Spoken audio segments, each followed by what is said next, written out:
Hello YouTube, Annabelle56 here, and here are my collection of Harry Potter books. They are the UK edition, the very first edition.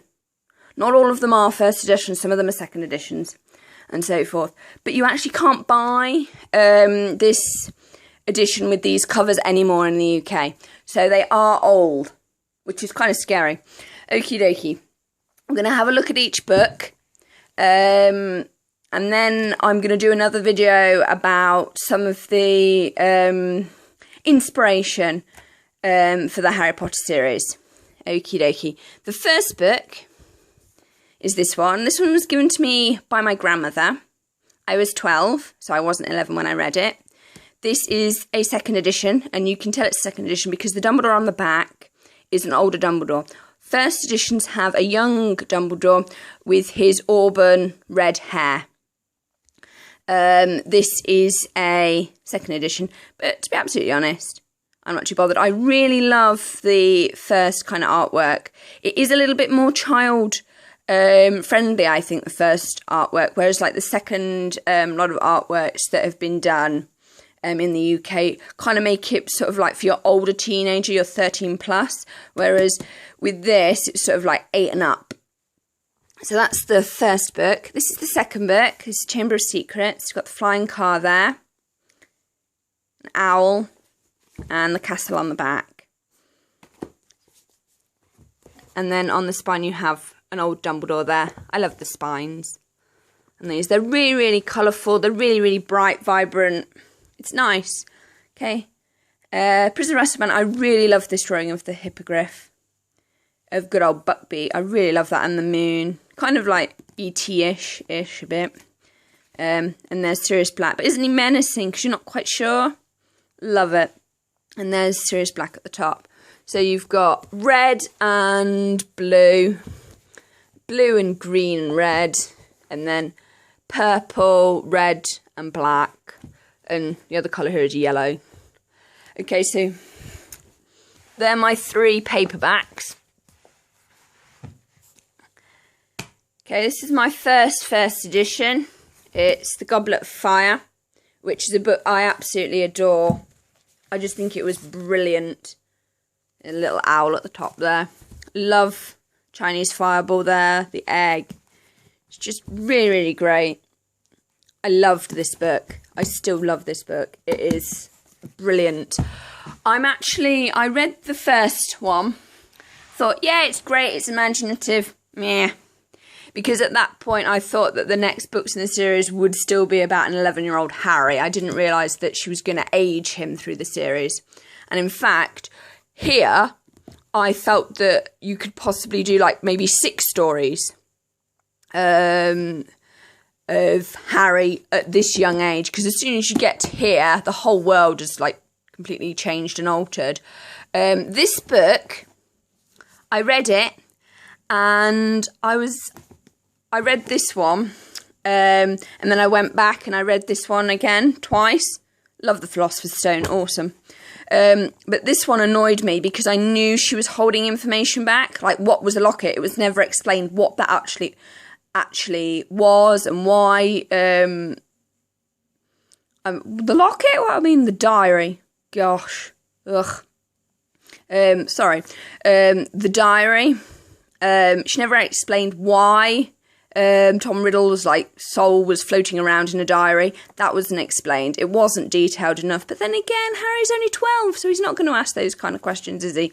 But that annoyed me. At the time, I knew that she was holding information back. And I was like, ugh, why? Why? Yeah. Okay, then comes these 2 comic relief books. Quidditch Through the Ages. Brilliant. Brilliant little books. Great charity. Fantastic Beasts and Where to Find Them. Unfortunately, is being made into a film. Yay, but then again, I did feel in the Harry Potter films that they focus so much on the sort of like human / wizarding characters that creatures like the house elves, the goblins, the dragons, the centaurs, all got shoved, and the giants all got shoved to the side and didn't really get a look in. And I felt that it was great because it made the story more human and more real and more gritty, but it kind of took away the magical land, and you never really saw sort of like the prejudice that the creatures faced because they weren't in any scenes. So, I mean, it's kind of like, welcome to magical land. Oh, there are no elves. Okay. Great. Fantastic Beasts and Where to Find Them is going to be set in America because I'm guessing Newt Salamander must be on his travels, and because the Americans want a little bit more about them in there. There is Salem Witches Institute. You are mentioned in Goblet of Fire. Salem Witches Institute. But admittedly, it appears to be a girls' school. So I don't know where American Boy Wizards go. Then we come to The Order of the Phoenix. It is, I think, the most controversial of all her books. Her editor should have given it her back and just say, can you just tighten it a bit, Jude? Just tighten it. But we did go to new places like the hospital and the Ministry of Magic for the first time in it. You've got a lovely, lovely drawing of Fawkes. You can't get a better one of him, even though he's not actually in it very much. There's a feather there and the back. You also got a drawing on the side. There's flames there. Show you on that one. No, there's nothing on there. Could have been better edited, I think, Order of Phoenix, but that's just me. Then she's got over whatever it was, and she's back on track because Half-Blood Prince. Oh, the plot is so tight, so tight. She's so got it down. I love this. I love this more mature Harry because look, you can see here, he's clearly a child. See, these two are very, very, very childy. This one's sort of a little bit more grown up. Here he's still small, but he's like, yeah, I'm going to get that egg. And then here you can see it's a young teenager or a young man. And Dumbledore, look, see, Dumbledore's come a long, long way. See? A really long way. It's like, whoa, we're grown up now. At the top you've got the ring. Slytherin's ring in the bowl. There you are. Unbreakable Vow. Oh, come on, open. Unbreakable Vow. Yeah, I'm actually quite pleased to show these to people now because you can't get them anymore. And they're pretty much mint. Well, that one is anyway. And then we got Deathly Hallows. I love this cover because you've kind of got sort of like, this is the only one where you've got all three of them. See, there's Ron and Hermione there, and then here you've got Harry, Ron, and Hermione, and in the vault when they get in the cup Horcrux. Deathly Hallows symbol there. Hogwarts. Inside, you've got good old Nagini in her little bubbly cage, and stag. Oh, what have we got here? Oh, let's have a look.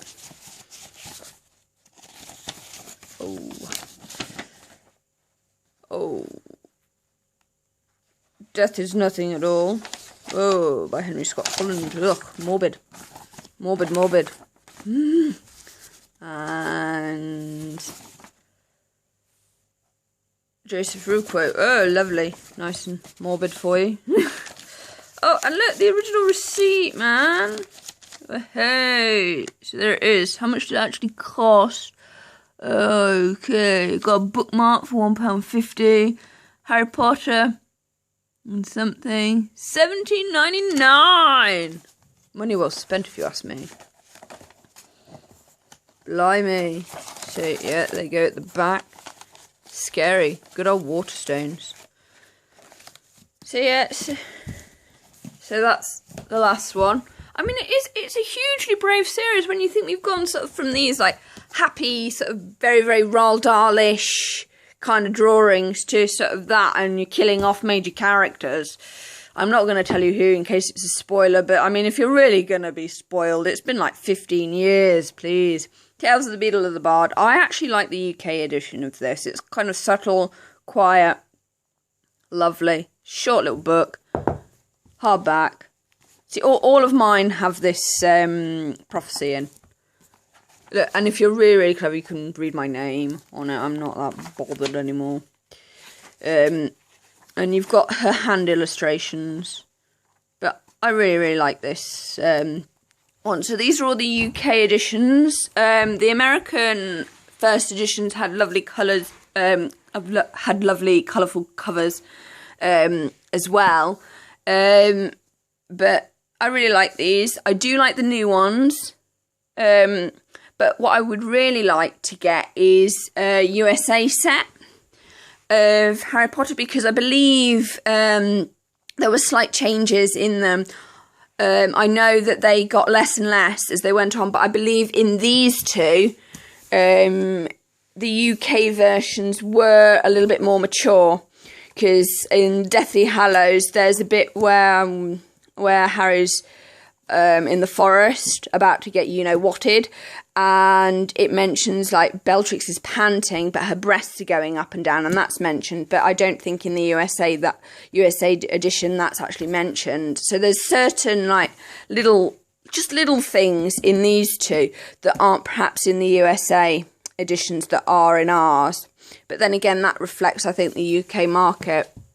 I am going to be doing another Harry Potter video about the films, and then I'm going to be doing another one about sort of like the inspiration that went in to it, as I've mentioned earlier. Hope you've enjoyed this video, and I think you can look at that to end.